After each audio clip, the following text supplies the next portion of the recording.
नमस्कार, मैं विकास कुमार। आप देख रहे हैं समृद्धि न्यूज चैनल। इस वक्त हम चकवत पंचायत में मौजूद हैं। हमारे साथ यहाँ के मुखिया जुबेर खान हमारे साथ हैं। आइए हम इनसे जानेंगे कि इन्होंने अपने इस पूरे कार्यकाल में, चूंकि आगामी चुनाव होने वाला है और अभी तक इन्होंने अपने 5 साल के कार्यकाल में इन्होंने अपने पंचायत में क्या क्या विकास की है और विकास के दरमियान इनको क्या कुछ समस्या आई हैं, जो आई हैं, इनसे सारी बातें जानते हैं। हमारे साथ बने हुए हैं, आइए हम इनसे मिलते हैं। बहुत बहुत स्वागत है हमारे चैनल में सर। क्या बताना चाहेंगे? 5 साल लगभग पूरे होने वाले हैं आपके। इस 5 साल के दौरान आपने अपने पंचायत में क्या क्या विकास किया? सबसे पहले तो मैं आपके समृद्धि न्यूज चैनल के सभी श्रोताओं को बधाई देता हूँ और खासकर आप हमारे पंचायत को याद किया। देखिए, पंचायत में तो बहुत तरह की समस्याएं आती हैं और उसका हल भी हम ही लोग बैठ कर निकालते हैं। हमारे पंचायत में जो भी कार्य सरकारी नियमानुसार आता है, उसको सरकारी नियमानुसार ग्राम सभा से योजनाओं को चयनित करके और उसको हम लोग निष्पादन करते हैं। बहुत तरह के कार्य हमारे यहाँ नली गली का करीब करीब सभी कार्य हुआ। साथ नीचे में भी जो नियमानुसार था वार्ड क्रियान्वयन एवं प्रबंधन समिति को पैसा देने का, तो हम लोग उस पैसा को दिए और मेरे पंचायत में सभी वार्ड क्रियान्वयन प्रबंधन समिति अपना निष्ठापूर्वक कार्य करके और उसका इंजाम दिया है। इसी का नतीजा ये है कि सभी नली गली पूर्ण हो चुकी है। साथ नीचे में जो भी योजना चयनित हुई वार्ड क्रियान्वयन प्रबंधन समिति द्वारा। इसके बाद नल जल में एक आध को नल जल छोड़कर करीब करीब 12-13 नल जल का पानी आपूर्ति हो रही है, जिससे काफ़ी पंचायत के लोग लाभान्वित हैं और उस पर भी हमारा जोर लगा हुआ है कि उसको भी यथाशीघ्र चालू कराया जाए। पंचायत में जो भी हमारे सरकारी राशि का हमको मिलता है, उसका उपयोग पूरा सही तरीके से हुआ है और आगे भी होता रहेगा। अब मुखिया जी, ये अपने आपके कार्यकाल के दौरान आपको विकास करने के समय कोई ऐसी समस्या है जिसकी वजह से आपका कार्यकाल बाधित हुआ? कुछ ऐसी कुछ समस्या आई आपके साथ? देखिए, बाधित होती है कार्य। देखिए भाई, समझ लीजिए, सभी लोगों की ख्वाहिश है, दिली उनका मानना है कि हमारे पंचायत में विकास हो, हमारे मोहल्ला में विकास हो, हमारे टोला में विकास हो। सभी लोग चाह रहे हैं। कुछ लोग हैं जिनको थोड़ा सा कष्ट सहना पड़ रहा है, थोड़ा सा तकलीफ होती है।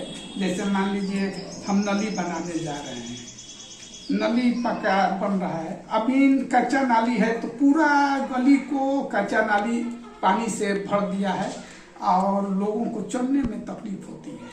अब वही नली हम जब पक्की नली बनाने जाते हैं तो लोग कहते हैं ए हमारे तरफ नहीं, उसके तरफ बनाइए। उसके लोग कहते हैं मेरे तरफ नहीं, इधर बनाइए। तो इस तरह की जो परेशानी होती है, तुम लोगों को बैठा कर सहूलियत के हिसाब से उसको हम लोग आपसी मशवरा करके वहाँ के लोगों को, सभी लोगों को बुलाकर कोई निर्णय लेकर ठोस, या अगर दिक्कत आती है तो बीच से ही नाली निकाल कर और उसको हम लोग स्लैब से ढाल देते हैं। आने जाने में कोई कठिनाई न हो, इस तरह से भी हम लोग काम करके, अब बाधा तो आती रहती है, उसको हल भी हम ही लोग बैठ कर करते हैं। गांव के लोग रहते हैं, पंचायत के वार्ड के लोग रहते हैं, सभी लोग मिलकर उसको समाधान कर देते हैं। कोई इस तरह की परेशानी नहीं आई जो जिससे काम बाधा हो। अब मुखिया जी, ये जानना चाहेंगे, अभी तक आपने अपने पंचायत में कितने लोगों को आवास दिला चुके हैं? देखिए, चूंकि आवास, देखिए हम बता रहे हैं कि आवास पेंशन से, आवास से पेंशन से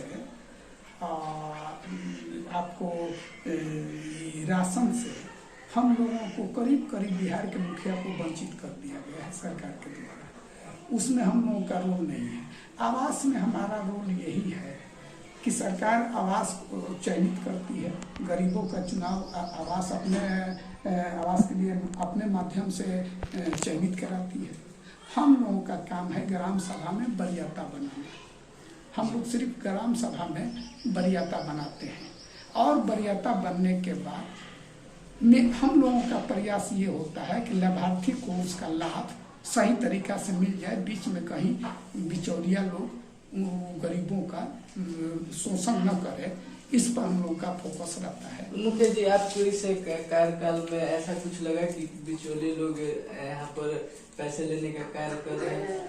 ऐसा तो आए दिन सुनने में आता है जी, लेकिन कुछ लोग हैं उस तरह के आवास साहब के साथ रहकर या और लोगों के ये सब होता है, लेकिन हम लोगों का ये होता है कि ना लाभार्थी को अगर नुकसान ना हो, लाभार्थी का नुकसान हो जाएगा तो बनाएगा कहाँ से, इस तरह के सोच लेकर आदमी कार्य करता है कि कम से कम उन लोगों का शोषण हो न हो और उन लोगों का आवास बन जाए, गरीबों लाभार्थियों का लाभ मिल जाए। वहीं अभी बिहार की जो समस्याओं में से एक प्रमुख समस्या राशन है, राशन की क्या स्थिति रही आपके पंचायत में? देखिए, राशन में हम लोगों का भी कोई रोल नहीं है। पहले इसमें कहीं भी हम लोगों से सलाह भी नहीं लिया जा रहा है। राशन में कैसे राशन बन रहा है, कैसे नहीं बन रहा है, आवेदन जैसे प्रखंड लेवल पर आवेदन दिया गया, सभी लोग लाइन में लाकर क्यों मिलाकर आवेदन दिए, कैसे सर्वे हो रहा है उसमें कोई भी ग्राम सभा की भागीदारी नहीं है। अगर अपना मन से जो भी कर्मी है अपने से चुनकर, या हमको लगता है कि फोटो देखकर राशन लोग कर देते हैं, लेकिन अगर वही चीज ग्राम सभा के माध्यम से होती और ग्राम सभा में इस बात को रखा जाता कि इतने आवेदन आए हैं पंचायत से, सभी पंचायत से इतने आवेदन आए हैं, इसमें हम लोग किसको किसको करें, और वहाँ पर अगर चयनित किया जाता तो इसका पारदर्शिता एक अलग होती, उसमें गलत होने की संभावना नहीं होती।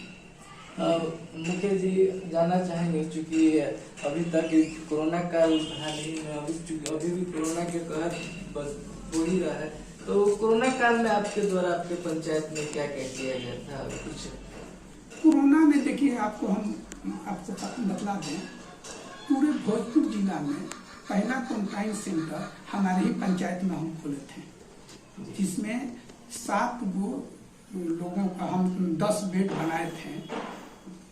हम यही इसका सोचे थे कि अगर ज़रूरत पड़ेगी तो हम इसको 20-30 बेड बनाएंगे। 10 बेड बनाए थे जिसमें 7 लोग आए। उसके बाद उन लोगों को हम रखें, क्योंकि पंचायतें के लोग थे, उन लोगों को किसी से मिलने नहीं दिया गया, वहीं पर रखा गया और 14 दिन के बाद उनको छोड़ा गया। तब तक फिर स्थिति ये हो गई कि क्वारंटाइन सेंटर सरकार के द्वारा अंचलाधिकारी बिहिया के द्वारा खोला गया, तो उसमें हमको हमारे विद्यालय दुर्गा प्राथमिक विद्यालय बघई में एक क्वारंटाइन सेंटर चला, जो सरकार के देख रेख में, जिसमें मुखिया भी थे, वहाँ के हेडमास्टर नोडल पदाधिकारी थे और सभी लोग स्टाफ में थे। और यहाँ पर करीब करीब हमको 60 बेड बना था। 60 बेड में 60 लोग रह रहे थे, जो पूरे प्रखंड के लोग थे, उसमें पंचायत के नहीं, पूरे प्रखंड के लोग। वहीं से हॉस्पिटल में लोग आते थे, जो प्रवासी मजदूर आते थे उनको वहीं से डॉक्टर रेफर कर देता था क्वारंटाइन में रहने के लिए। तो हमारे यहाँ 60 लोग थे। करीब करीब हमको लगा कि 14 दिन या 28 दिन क्वारंटाइन सेंटर चल रहा है। उसमें क्योंकि हमारा व्यवस्था हम कर रहे थे, सीओ साहब कहें कि आप व्यवस्था कीजिए, जो खर्च होगा उसको दे दिया जाएगा। और नोडल पदाधिकारी थे हेडमास्टर। अब बहुत सुंदर ढंग से हम व्यवस्था किए और खुशी की बात ये हुई कि उसमें एक भी पॉजिटिव नहीं निकला, मतलब कोई बीमारी वाले नहीं निकले। और उसके बाद फिर क्वारंटाइन सेंटर को सरकार के आदेशानुसार उसको बंद किया गया। उसके बाद अब उसको कम लोग हो गए थे, तो प्रखंड में रखा गया। अच्छा मुखिया जी, जानना चाहेंगे ये आपकी चुनाव जो आपने लड़ा था, ये पहला चुनाव था कि इससे पहले भी आप चुनाव लड़ चुके थे? देखिए, चूंकि हम मुखिया प्रतिनिधि हैं जी। 2011 में मेरी माँ मुखिया थी और 2016 में हमना खातून मुखिया हैं।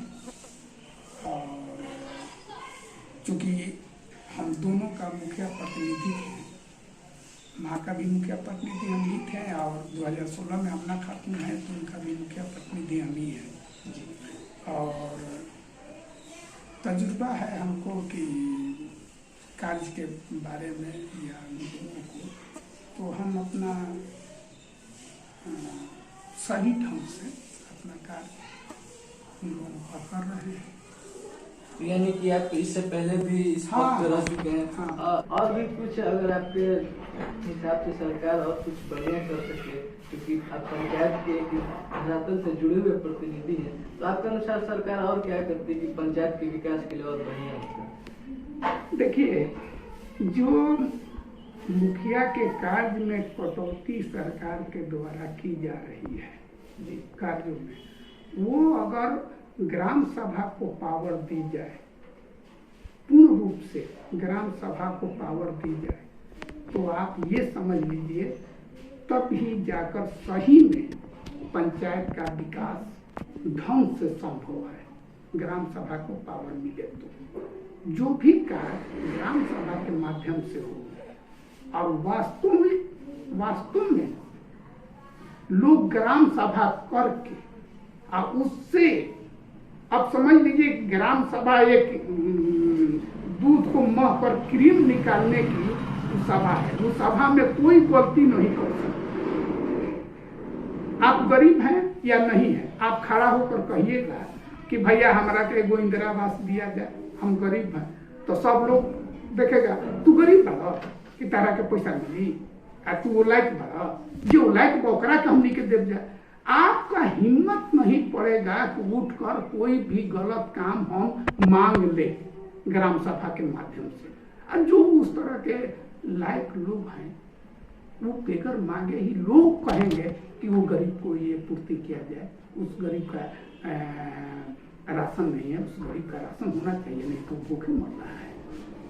ऐसा अगर सही में सभी ग्राम सभा के लोग जुटकर, या जो भी प्राथमिकता नदी बनाने का, गली बनाने का प्राथमिकता है, ग्राम सभा का है कि ये गली से पहला प्राथमिकता इस गली का है, तो अगर उस पर वो आदमी जो कहने वाला है कि इस गली से प्राथमिकता फला गली का है, वो झूठ नहीं बोलेगा, वो सही कहेगा। वो गली वाला उसको काट नहीं सकता है। हाँ ना भैया पहले वो गली बनाओ, उनमें बहुत लोग आवत जात बा, काफी लोग दिक्कत में बा, पार्टी में लोग हिड़ता, ये होता, आगे जाए में महिलाओं के दिक्कत होता, ओकरा बाद वो बन जाई तभी बनी। तो ग्राम सभा के माध्यम से जो भी कार्य होगा वो बहुत सही होगा। ग्राम सभा के माध्यम से जो नहीं होगा उसमें बड़ी कमी है। होली भी आने वाली है, क्योंकि बहुत कम समय होली में है, तो अपने पंचायत वासियों को, हमारे दर्शकों को होली कैसे? मैं मुखिया प्रतिनिधि ग्राम पंचायत चकवत जुबेर खां के तरफ से पूरे पंचायत वासियों को, पूरे प्रखंड वासियों को, पूरे जिला वासियों को होली की बहुत बहुत मुबारकबाद। और हम चाहेंगे कि आप सभी इस महान पर्व को शांति और सद्भाव से मनाइए। जय हिंद, जय भारत।